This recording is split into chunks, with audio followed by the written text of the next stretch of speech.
Welcome back today match prediction and highlight. তো কেমন আছো তোমরা? আজকে আমি আলোচনা করবো আইসিসি মেন্স টি20 ওয়ার্ল্ড কাপ 2024 ম্যাচ নাম্বার 16, যেটা খেলা হবে নেদারল্যান্ডস ভার্সেস সাউথ আফ্রিকা। খেলাটা হবে, যদি আমি ডেট বলি, আজ 8 জুন 2024 ইন্ডিয়ান টাইমে রাত 8টা PM খেলা, রাত 8 PM খেলা। আর যদি আমি নিউ ইয়র্কের লোকাল টাইম দেখি, নিউ ইয়র্কের লোকাল টাইমে সকাল 10:30 AM খেলা। তো খেলা নিউ ইয়র্কে হবে, যেটা নিউ ইয়র্কের Nassau cricket stadium, Nassau county cricket stadium New ইয়র্কে খেলা হবে। তো প্রথমে আলোচনা করার আগে আমি দুটো ম্যাচের প্রেডিকশন করেছিলাম কালকে, যেটা শ্রীলঙ্কা ভার্সেস বাংলাদেশ। আমার প্রেডিকশন ছিল শ্রীলঙ্কা। তার সঙ্গে এটাও বলেছিলাম দালাসে খেলা, টস জিতে ফার্স্ট ব্যাট করা উচিত। বাংলাদেশ টস জিতেছে কিন্তু ফিল্ডিং নিয়েছে, ডিসিশন হয়তো ভুল ঠিক সেটা পরের কথা, আমার দিক থেকে ভুল ডিসিশন নিয়েছে, কিন্তু শ্রীলঙ্কার রানটা যথেষ্ট কম করে ফেলেছে। আমি বলেছিলাম 150-160 গুড স্কোর, তাও এই ম্যাচ বাংলাদেশ 2 উইকেটে লাস্ট পর্যন্ত গিয়ে ম্যাচটা জেতে, যার জন্য রানটা অনেকটা কম হয়ে গেছিলো শ্রীলঙ্কা। তারপরে প্রেডিকশন করেছিলাম যেটা আফগানিস্তান নিউজিল্যান্ড, প্রথমে প্রেডিকশন করেছিলাম।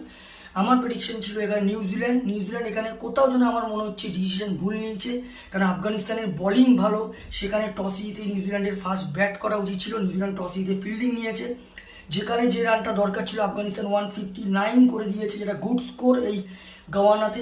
আমি আগেও বলেছিলাম 160-170 গুড স্কোর গাওয়ানাতে। টস জিতে ফার্স্ট ব্যাট করা উচিত, নিউজিল্যান্ড টস জিতে বল নিয়েছে, কোথাও আমার মনে হচ্ছে ডিসিশন ভুল নিয়েছে, যার জন্য অনেক ডিফারেন্সে ম্যাচটা হেরে গেছে।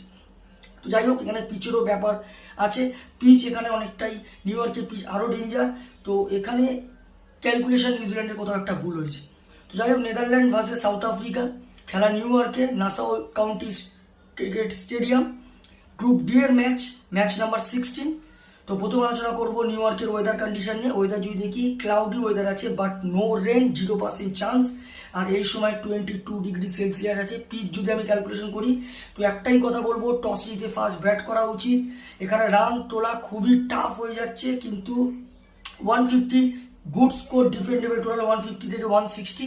তো এখানে কালকেরও দেখা গেছে, যেখানে আয়ারল্যান্ড ম্যাচটা হেরে গেছে, আয়ারল্যান্ড টস জিতে ফিল্ডিং নিয়েছে, ডিসিশন ভুল নিয়েছে, এটাও একটা ডিসিশন ভুল। টস জিতে ফার্স্ট ব্যাট করা উচিত ছিল, যেখানে 137 রান করেও ক্যানাডা ম্যাচ উইন হয়েছে। তো কোথাও এখানে ডিসিশন একটা ভুল হয়ে যাচ্ছে।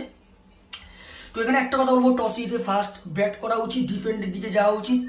হেড টু হেড রেকর্ড দেখলে 2 টাইম দেখা হয়েছে, নেদারল্যান্ড একবার, সাউথ আফ্রিকা একবার। আর এটা হচ্ছে বদলা নেবার ম্যাচ, কেন লাস্ট ওয়ার্ল্ড কাপে সাউথ আফ্রিকা এলিমিনেটেড হয়েছে নেদারল্যান্ডের জন্য, নেদারল্যান্ডের কাছে হেরে সাউথ আফ্রিকা টুর্নামেন্ট থেকে বাইরে চলে গেছিল। তো কোথাও একটা সাউথ আফ্রিকা একটা বদলা নেওয়ার ম্যাচ আছে। তো নেদারল্যান্ডে যদি আমি প্রেডিক্ট 11 দেখি, Michael Levitt, Max O'Dowd, Vikramjit Singh, S Engelbrecht, Bas de Leede, Scott Edwards captain cum wicket keeper, Teja Nidamanuru, Logan ভ্যানভি, Tim Pringle, Paul van Meekeren, Vivian Kingma. South Africa যদি আমি প্রেডিক্টেড 11 দেখি, Quinton de Kock wicket keeper, Reza Hendricks, Aiden Markram captain, Heinrich Klaasen, David Miller, Tristan Stubbs, Marco Jansen, Keshav Maharaja, Kagiso Rabada, নাইনিক নর্চে, অটনাল Batman. দুটো টিমের আমি predicted 11 বলেই দিলাম। তো এখানে লাস্ট ম্যাচ যদি দেখি, নেদারল্যান্ড লাস্ট ম্যাচ উইন হয়ে আছে নেপালের কাছে। নেদারল্যান্ডের লাস্ট ম্যাচ সব থেকে হাই স্কোর করে ম্যাক্স অলিওয়ার, 54 রান নট আউট। আর যদি বোলিং পারফর্ম দেখি, সব থেকে উইকেট টেকার ইকোনমিক বল করে টিম পিঙ্গেল, 20 রান দিয়ে 3 উইকেট নেয়। সাউথ আফ্রিকা যদি লাস্ট ম্যাচ দেখি, সাউথ আফ্রিকা লাস্ট ম্যাচ শ্রীলঙ্কার সঙ্গে উইন হয়ে আছে, তো অনেক কষ্টে ম্যাচটা জিতেছে।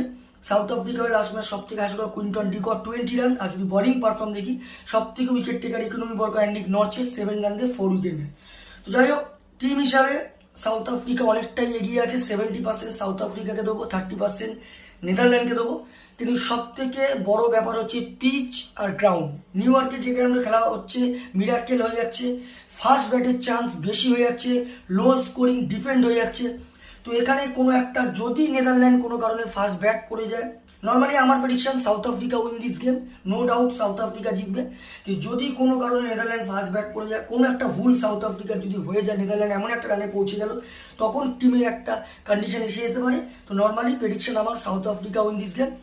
টপ ফ্যান্টাসি যদি পিক দেখি, এখানে নেদারল্যান্ডে যদি টপ ফ্যান্টাসি পিক দেখি, Michael Levitt, Vikramjit Singh, Bas de Leede, Tim পিঙ্গেলকে টপ ফ্যান্টাসি পিকের মধ্যে রাখবো।